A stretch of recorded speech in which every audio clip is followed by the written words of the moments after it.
ज्योतिरादित्य सिंधिया के केंद्र में मंत्री बनने के साथ ही बीजेपी के लिए एक नई मुसीबत भी खड़ी हो गई है। बीजेपी के अंदर ही अब सिंधिया और तोमर खेमे में खींचतान बढ़ सकती है। इन दोनों के समर्थकों के बीच की दूरी पहले ही किसी से छुपी नहीं है। ग्वालियर चंबल ही नहीं बल्कि पूरे देश की राजनीति में शायद ऐसा पहली बार है जब एक ही शहर से दो केंद्रीय मंत्री हैं। राजनीतिक विश्लेषक मानते हैं कि आने वाले समय में दोनों के बीच कोल्ड वॉर भी छिड़ सकता है। हमारे साथ हैं सिंधिया के गृहनगर ग्वालियर के वरिष्ठ पत्रकार प्रदीप मांडरे जी।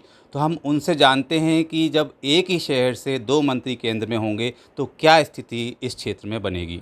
जी देखिए, अभी हाल में श्री सिंधिया जी को केंद्रीय मंत्रिमंडल में लिया गया है। पहली बार ऐसा है जब ग्वालियर अंचल से दो बड़े नेता केंद्रीय मंत्रिमंडल में आए हैं। श्री नरेंद्र सिंह तोमर पहले से ही मंत्री हैं और अब श्री सिंधिया हो गए हैं। हालांकि दोनों एक ही पार्टी के हैं, बीजेपी के हैं, दोनों के बीच मधुर संबंध हैं, रिश्ते अच्छे हैं। तो ऊपरी तौर पर तो ऐसा जाहिर हो रहा है कि अब ग्वालियर अंचल का विकास होगा और अच्छी योजनाएं, बड़ी योजनाएं आएंगी। लेकिन मेरा मानना है कि विकास जो भी होगा आगे की बात है। आगे मुझे जो दिख रहा है कि तनाव देखने को मिलेगा भाजपा में दो बड़े नेताओं के अंदरूनी स्तर पर। हालांकि श्री तोमर और श्री सिंधिया के बीच सीधे तौर पर तो ऐसा कोई मुझे नहीं लगता कि दिखेगा, लेकिन उनके जो समर्थक हैं वो आपस में एक दूसरे से ज़रूर कुछ ना कुछ विरोध करते नज़र आएंगे, ऐसा मुझे दिख रहा। जैसे कि ऐसा माना जाता है कि नया व्यक्ति कोई परिवार में आता है तो शुरुआत में उसे तवज्जो दी जाती है। तो क्या अभी जो आप कह रहे हैं कि दोनों में बैलेंस नज़र आ रहा है, दोनों एक दूसरे से खुश नज़र आ रहे हैं, कितने साल तक चलेगा? क्या आगामी लोकसभा चुनाव में स्थितियाँ कुछ अलग होंगी? देखिए, लोकसभा चुनाव तो बहुत दूर की बात है। अभी लोकसभा चुनाव 24 में है, उसके पहले 23 में विधानसभा के चुनाव हैं। तो पूरा दो दामोदर जो है वो 23 का विधानसभा चुनाव है। और 23 के विधानसभा चुनाव में जो डील हुई थी बीजेपी की और सिंधिया जी की, ऐसा माना जाता है कि बीजेपी सिंधिया जी को 2023 के विधानसभा चुनाव में मुख्यमंत्री के चेहरे के रूप में अप्रत्यक्ष रूप से उतारेगी।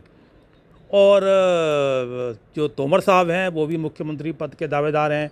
उनके ऊपर श्री मोदी जी का एक वरदहस्त है और ऐसा माना जाता है कि मोदी जी चाहते हैं श्री तोमर को अगले 1 साल के भीतर मुख्यमंत्री की कमान उनको दे दें और श्री शिवराज सिंह चौहान को केंद्र में कृषि मंत्रालय में उनको प्रभार दें। उसके पीछे वजह ये भी दिल्ली में जो चर्चा है वो ये है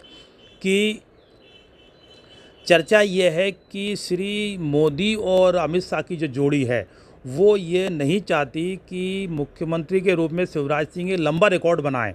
लंबा रिकॉर्ड अगर यदि बनता है तो जाहिर वो स्वाभाविक रूप से एक प्रकार से वैकल्पिक रूप से उसके दावेदार हो जाएंगे मुख्य प्रधानमंत्री के 2024 में। अगर कुछ इस प्रकार की बात आती है तो वो नहीं चाहेंगे कि भाजपा में एक और लिबरल नेता, जनाधार वाला नेता शिवराज सिंह के रूप में सामने आए। तो वो अभी उनको डिस्टर्ब करना चाहेंगे और आने वाले 1 साल के भीतर या शायद उससे पहले श्री तोमर को यहाँ की कमान सौंप दी जाए, ऐसी चर्चा दिल्ली के गलियारों में है।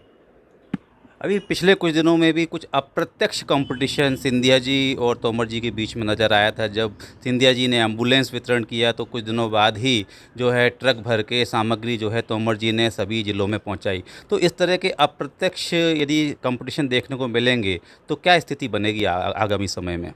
देखिए, ये तो सही है कि एक समय था जब यहाँ के छत्रप थे, यहाँ के सब कुछ थे श्री तोमर।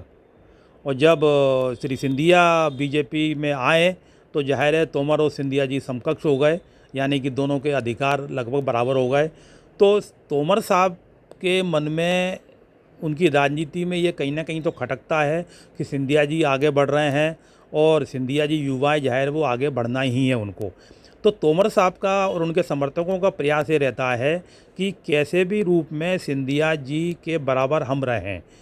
अभी आपने देखा होगा जब भी मुख्यमंत्री ग्वालियर आए हैं तो सिंधिया जी तो रहते ही हैं उनके साथ, तोमर साहब भी उन दिल्ली से आ जाते हैं और बाकायदा शासकीय बैठकों में भाग लेते हैं मुझे समझ में अभी तक ये नहीं आया है कि तोमर साहब मुरैना के सांसद हैं, तोमर साहब केंद्रीय मंत्री हैं, वो जिला कलेक्ट्रेट की बैठक में कैसे भाग लेते हैं। ले सकते हैं, इसमें कोई बात नहीं है। जाहिर है वो इसलिए भाग लेते हैं ताकि प्रशासन और बीजेपी को ये दिखा सकते हैं भैया हम भी हैं। इन तस्वीरों को ध्यान से देखिए। ज्योतिरादित्य सिंधिया और नरेंद्र सिंह तोमर हैं एक साथ। क्या यह तस्वीर दोनों की कोई मजबूरी बयां कर रही है? अभी तक दोनों ने एक दूसरे पर प्रत्यक्ष रूप से कोई कमेंट नहीं किया है, लेकिन दोनों के ही समर्थक कोरोना महामारी के समय इस कोल्ड वॉर को जाहिर कर चुके हैं। उस समय अपने समर्थकों के आरोप प्रत्यारोप पर सिंधिया और तोमर का मौन रहना भी बता रहा है कि अंदर ही अंदर गुटबाजी बढ़ रही है। दोनों में सामंजस्य रखना अब बीजेपी के लिए एक म्यान में दो तलवार रखने जैसी बड़ी चुनौती होगी। डीवी लाइव की रिपोर्ट।